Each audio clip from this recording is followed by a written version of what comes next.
کہتے ہیں کہ زہرا مئی اور کندن مئی دونوں کزن تھی اور بستی عارف میں رہتی تھی. اب یہ بستی عارف کہاں ہے؟ یہ جتوئی کے مضافات میں، اور اس بستی میں صرف غریب رہتے ہیں. کتنے غریب؟ اتنے غریب کہ یہ صرف آٹے کے ایک تھیلے کے لیے جان دے سکتے ہیں. اور کندن مئی اور زہرا مئی بھی ایسی ہی تھی. وزیر اعظم نے پنجاب اور اسلام آباد میں مفت آٹا دینا شروع کیا ہے. اب سوال یہ ہے کہ یہ اسکیم صرف پنجاب اور اسلام آباد تک کیوں محدود ہے؟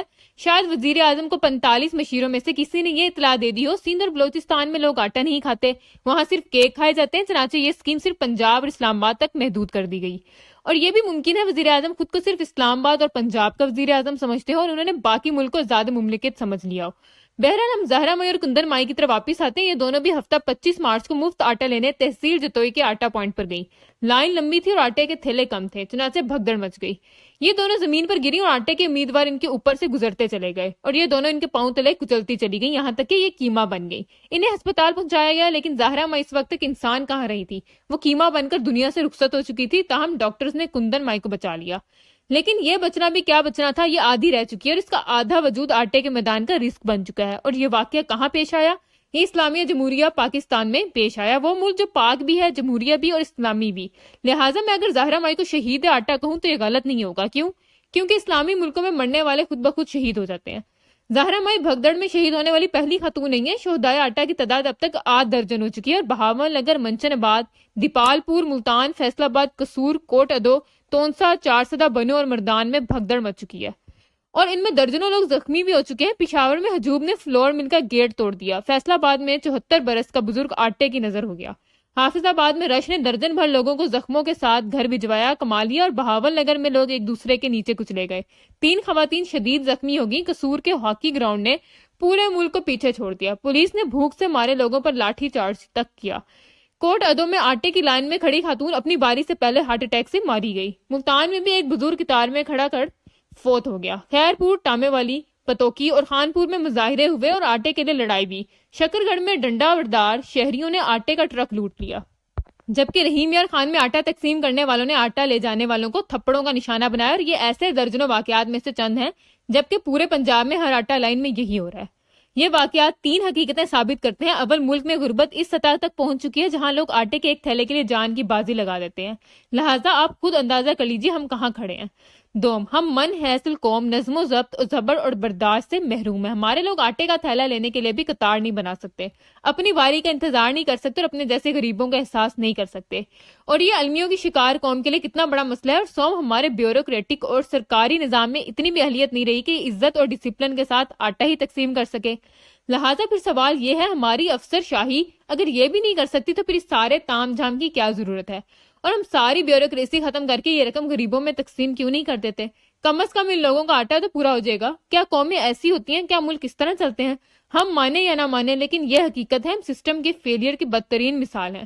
ہم ملک میں آج تک ٹریفک سیدھی نہیں کر سکے، ریلوے پھاٹک نہیں بنا سکے، قوم کو سیٹ بیلٹ اور ہیلمٹ کے استعمال پر راضی نہیں کر سکے، ڈاکٹری نسخے کے بغیر ادویات کی فروخت کنٹرول نہیں کر سکے، نشہ آور ادویات پر قابو نہیں پا سکے، جھوٹے مقدمات نہیں روک سکے، جعلی ڈاکٹرز، جعلی ڈگریوں اور جعلی پروڈکٹس نہیں روک سکے، اور ہم آج تک عوام کو اصلی خوراک تک نہیں دے سکے. سوال یہ ہے، پھر ہم خود کو ملک کیوں کہتے ہیں؟ میری حکومت سے درخواست ہے، آپ کچھ اور نہ کریں، آپ مہربانی فرما کر آٹے کی سپلائی کا کوئی باعزت راستہ تلاش کر لیں. آپ برازیل ہی سے سیکھ لیں. لولا ڈی سلوا نے اپنے سابق دور میں برازیل میں غربت کے خاتمے کا شاندار منصوبہ متعارف کروایا تھا. حکومت غریبوں کے اکاؤنٹ میں رقم ڈال دیتی تھی اور لوگ سٹور سے عام لوگوں کی طرح کھانے پینے کی اشیاء خرید لیتے تھے. پیپلز پارٹی کا بے نظیر انکم سپورٹ پروگرام لولا ڈی سلوا کے بولسا فیملیہ کی کاپی ہے. حکومت بے نظیر انکم سپورٹ کے ذریعے غریب لوگوں کو پیسے بھجوا دیتی تھی اور یہ لوگ بازار سے آٹا خرید لیتے تھے.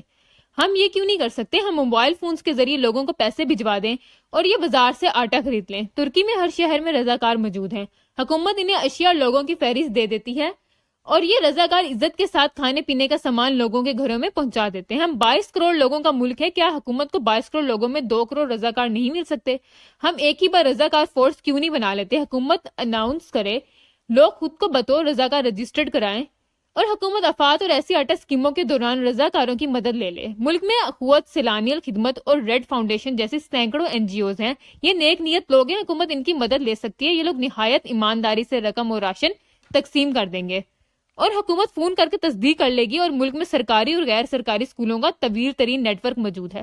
ملک کے تمام حصوں میں اسکول اور کالج ہیں. حکومت یہ فریضہ اسکول کے ہیڈ ماسٹرز کو بھی سونپ سکتی ہے. آٹے کا ایک ایک ٹرک اسکولوں میں بھجوا دیا جائے اور ہیڈ ماسٹرز اپنی نگرانی میں طالب علموں کے ذریعے یہ آٹا تقسیم کر دیں. لیکن یہ تمام طریقے کیونکہ باعزت ہیں اور ان میں وزیر اعظم کی تصاویر چھپنے کی گنجائش بھی نہیں، اور ان میں بیوروکریسی کیمپس کے بندوبست کے نام پر کروڑوں روپے بھی پار نہیں کر سکتی. چنانچہ حکومت اس طرف نہیں آئے گی. افراتفری اور دھکم پائل سے کیونکہ وزیر اعظم اور وزیر اعظم کا پروفائل بڑھتا ہے، یہ تھیلے تقسیم کر کے غریبوں کے ساتھ تصویریں اتروا سکتے ہیں اور یہ آٹا شہیدوں کے نام پر بیوروکریٹس کو معطل بھی کر سکتے ہیں. اور ٹیلی ویژن چینلز کو وزیر اعلیٰ نے نوٹس لے لیا. یہ وزیر اعظم سخت برہم کے ٹکرز بھی بھجوا سکتے ہیں. چنانچہ یہ سسٹم کی طرف نہیں جا رہے. یہ کوئی باعزت طریقہ تلاش نہیں کرے. کیونکہ اس میں پبلسٹی کی گنجائش نہیں ہے. حکومت مانے یا نہ مانے لیکن یہ حقیقت ہے، اس آٹا سٹنٹ کا مقصد عمران خان کی مقبولیت کا مقابلہ ہے. عمران خان دن بدن مضبوط ہوتا چلا جا رہا ہے. یہ حکومت اور اسٹیبلشمنٹ دونوں کے قابو نہیں آ رہا.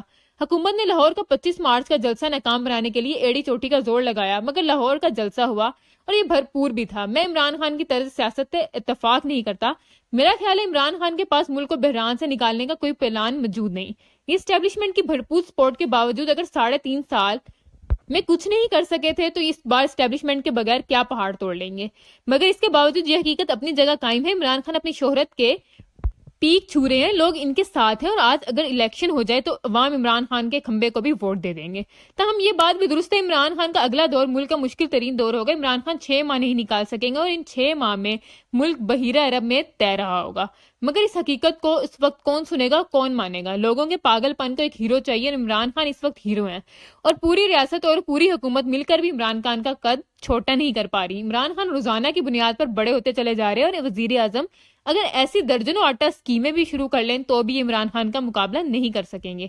عمران خان وہ مولا ہے جسے صرف مولا ہی مار سکتا ہے. یہ وہ آگ ہے جو ہمیشہ اپنے ہی وجود میں جل کر بجھتی ہے، اور عمران خان کو بجھانے کا صرف ایک ہی طریقہ ہے، آپ اسے جلنے دیں. عمران خان کے شعلے اپنے آپ سے ٹکرا کر ختم ہو جائیں گے، مگر میں جانتا ہوں پی ڈی ایم یہ رسک نہیں لے گی. یہ الیکشن نہیں کرائے گی اور اسی طرح آٹے جیسے سٹنٹس میں دفن ہوتی چلی جائے گی، یہاں تک کہ یہ لوگ ایک دوسرے کو ووٹ دینے کے قابل بھی نہیں رہیں گے.